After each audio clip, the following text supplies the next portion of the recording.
বিশাল জঙ্গল। সেই জঙ্গলে অনেক পশু বাস করত।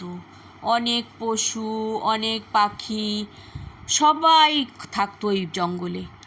একদিন কি হয়েছে, ভীষণ গরম চলছে তো, সেই গরমে গাছের ঘষায় ঘষায়, ঘাসের ঘষায় ঘষায় জানি না কিভাবে একবার আগুন লেগে গেছে।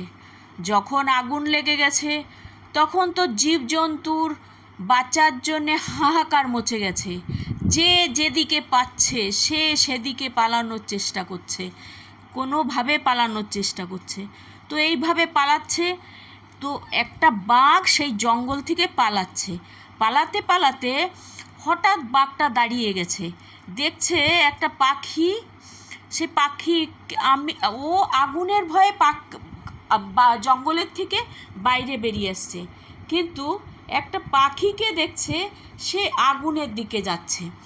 তখন বাঘটার খুব জানতে ইচ্ছে করেছে যে আমি তো আগুন লেগেছে বলে ভয়ে সেখান থেকে পালিয়ে আসলাম, কিন্তু এই পাখিটা সে কেন আগুনের দিকে যাচ্ছে? আগুনের থেকে তো সে বাঁচবে, সে না বেঁচে আগুনের দিকে কেন যাচ্ছে? এটা বাঘটার ভীষণভাবে একটা কৌতূহল হলো যে কি ব্যাপার, ওকে একবার জিজ্ঞাসা করে দেখি তো। তখন বাঘটা কি করলো, ওই পাখিটাকে ডেকে জিজ্ঞাসা করছে, আচ্ছা, এই আগুন থেকে বাঁচবার জন্য আমি পালাচ্ছি, কিন্তু তুমি এই আগুনের দিকে ঘুরে কেন যাচ্ছ? তখন পাখিটা বলল, এত বড় জঙ্গলে না জানি কত পাখি আছে, পশু আছে, যাদের ছোট ছোট বাচ্চা আছে, তারা তো যেতেও পারবে না কোথাও, তারা যদি পুড়ে মরে।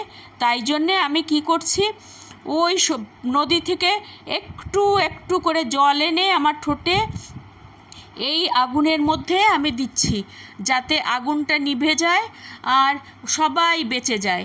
এই কথা শুনে বাঘের তো হয়ে গেছে, এ কি বলে। তখন বাঘও ভাবলো, সত্যিই তো অনেক জন্তু জানোয়ার এখনও ভেতরে আছে। তখন বাঘটাও পাখিটার সঙ্গে মিলে দুজনেই সেই মুখে করে একটু একটু করে জল এনে সেই আগুনে দিতে লাগলো। কিন্তু কি মজার ব্যাপার দেখুন, তারা তো পাখিটা তো খুবই ছোট, ওর ঠোঁটে আর কতটা জল আসে, আর বাঘের মুখে কতটা জল আসে, অত বড় আগুন কি নেভে? কিন্তু দেখো ভগবানের কি লীলা, ভগবান ওদের দেখতে পেরেছে যে এরা সবাইকে বাঁচানোর জন্যে, জঙ্গলের গাছপালা বাঁচানোর জন্যে এই ছোট্ট ছোট্ট মুখে কত চেষ্টা করে যাচ্ছে। আর স্বয়ং ভগবান, সে তো স্বয়ং ঈশ্বর, সে তো সব কিছু পারে। সে ভাবছে তাহলে আমি কেন আর পেছনে থাকি, এদের এত মেহনত, দুইজনের এত ভালো চিন্তা। তখন ভগবান কি করলো, তার বৃষ্টি দেওয়া শুরু করে দিল। ভগবান সেই জঙ্গলে যখন বৃষ্টি দিতে শুরু করে দিল, তখন সে আগুন নিভে গেল। দুজনেও খুব খুশি। দুজনে ওই আগুন যেই নিভে গেছে, জঙ্গলে দাঁড়িয়ে দাঁড়িয়ে খুব নাচতে শুরু করে দিয়েছে। খুশিতে তাদের আর ধরে না, তারা একটু একটু করে ঠোঁটে জল আনছিল, মুখে জল আনছিল, আর সেখানে ভগবান ঈশ্বর এত বৃষ্টি দিয়ে দিয়েছে। তখন দুজনে খুব খুশিতে এক জায়গায় চুপচাপ বসে গেছে। তারাও তো জল আনতে আনতে ক্লান্ত হয়ে গেছে না, তো ভীষণ খুশি হয়েছে তারা। দুজনে আপোষে বলছে, দেখো মানুষের চেষ্টায় কি না হয়, তাদের চেষ্টা দেখেই তো আজকে ঈশ্বর নিজে গলে গেছে না, যে এই রকমভাবে তারা চেষ্টা করছে যখন, তখন আমাকেও এদের নিশ্চয়ই হেল্প করতে হয়। দেখো স্বয়ং ভগবান তাদের চেষ্টার কাছে হার মেনে তাদের সঙ্গে কাজ করতে শুরু করেছে, তবেই না স্বয়ং ভগবান বৃষ্টি দেওয়া শুরু করেছে।